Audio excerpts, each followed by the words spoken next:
Hey, Sean here from SpeedCubeReview.com. I've been wanting to make a video or live stream of an FMC attempt to kind of walk through what my thought process is while I'm solving it instead of just going through the solution. I figured just making a video and talking over top of it will be easier, that way you don't have to sit through a full hour. So I set up my camera. This is for cubing time. They do a weekly competition, and I like doing this for FMC because there's an actual timer on the screen. So once you see the scramble, you only have an hour instead of other places where sometimes, you could cheat a bit more and take a little bit longer. So I just like this format. Now I did take first place this week with a 25 move solution, and it was kind of interesting how I got there. So I went through a lot of different avenues, and I think this will be a good video to go through. It's not super competitive on cubing time. There's about a couple dozen people who do it each week, but a 25 move solution is still quite good, especially for me. So when I first do the scramble, I look for pairs that are already made. I like to do basic block building at first to see what I can find. I could do what a lot of people call just sort of brute force method, where you're just kind of doing U, U2, U prime, and checking to see if any pairs are made. Depending on what I see, I might go to that, but usually I save that later on if I need to just find something and I'm running out of ideas. I like to go through the more basic things with block building and edge orientation before I dive into trying to find a domino reduction or something like that that's more complicated. I know a lot of people nowadays go straight into looking for a good domino reduction, but I like to do more simplistic stuff first because I feel a little bit more flexible in making a solution with that.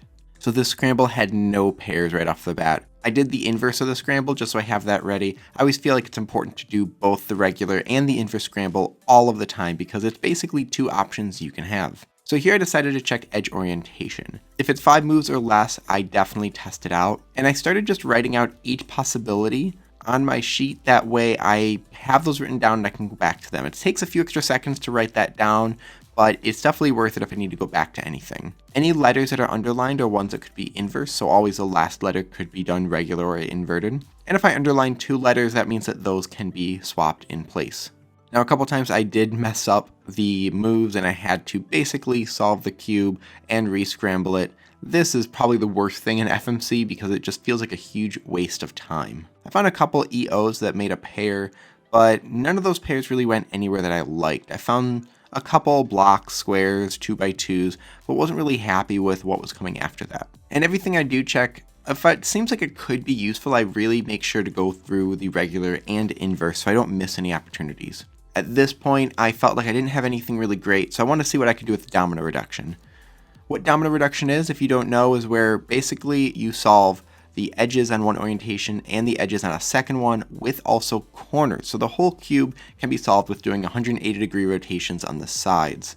So with testing a few things out, I ended up sticking with a domino reduction that ended up being done in 12 moves, which is an okay solution for that. From here I was testing to see what I could do with this domino reduction. The one thing I always want to make sure to check is if I can solve the corners and just leave edges left.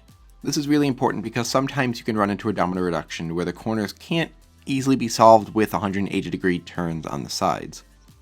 So I found a couple cases where I could solve the corners and just have edges left. Edge insertions can take a little while for me because there are so many options, so I wanted to see what I could do with half-turn reduction, which is basically doing another domino reduction on the third axis. With half-turn reduction, HTR, the entire cube can be solved with only 180-degree turns.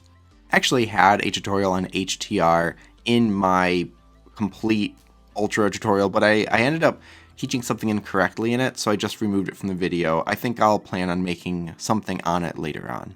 So I found a setup move that was in 1 move that set it up to 2 edges and 4 corners, and ended up solving half-turn reduction in 19 moves.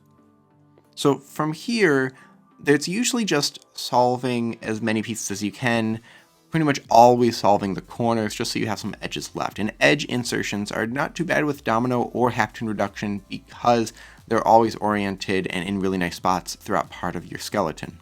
So I found a half-turn reduction that left 4 edges out of place in 23 moves, and I was pretty happy with that. So I wrote it down, and whoops, what I wrote down didn't work.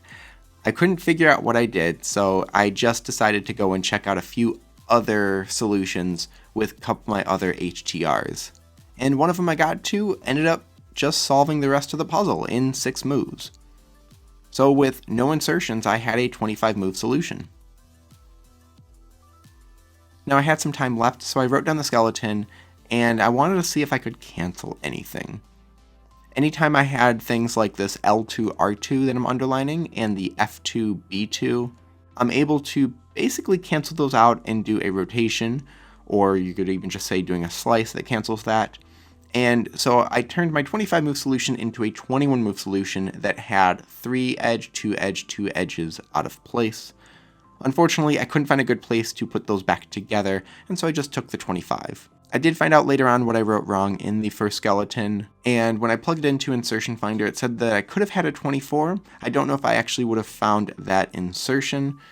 It's a pretty easy algorithm to know, but it's not something that I have down pretty well. If you have any questions, please leave them in the comment section below. If you're a more experienced FMCer, let me know things that you think I could do differently in my solve, or something that you like to do different in yours.